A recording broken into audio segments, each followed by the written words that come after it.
Matagumpay na naisagawa ang isang relief operation sa iba't ibang bahagi ng lalawigan ng Abra upang maihatid ang kinakailangang tulong sa mga apektadong mamamayan sa buong probinsya nito lamang Hulyo 25 taong kasalukuyan.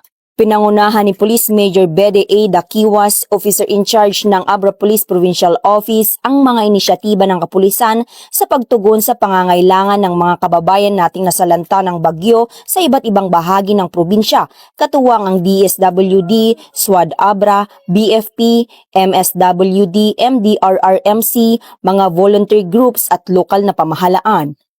Sa bayan ng Manabu, Abra, 20 pamilya mula Barangay Ayeng at Lusong ang tumanggap ng family food packs, hygiene kits at iba pang pangunahing pangangailangan.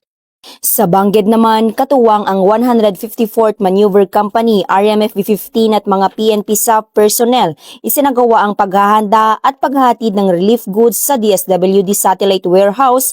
Nakiisa rin ang Bangged Municipal Police Station sa repacking ng grocery packs sa Municipal Hall kasama ang lokal na pamahalaan. Samantala, sa Danglas, 17 pamilya sa Barangay Pangal ang nakatanggap ng relief goods at hygiene kits sa evacuation center. Ang mga hakbang na ito ay bahagi ng malawakang paghahanda ng buong probinsya para sa patuloy na relief operation sakaling lumala pa ang epekto ng bagyo o magkaroon ng panibagong kalamidad.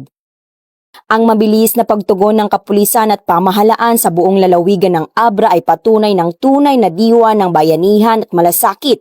Muling pinatunayan na ang serbisyong publiko ay hindi lamang sa pagpapatupad ng batas, kundi sa pagbibigay ng pag-asa at tulong sa mga nangangailangan sa oras ng sakuna. Sa ilalim ng bagong Pilipinas, ang gusto ng pulis, ligtas ka.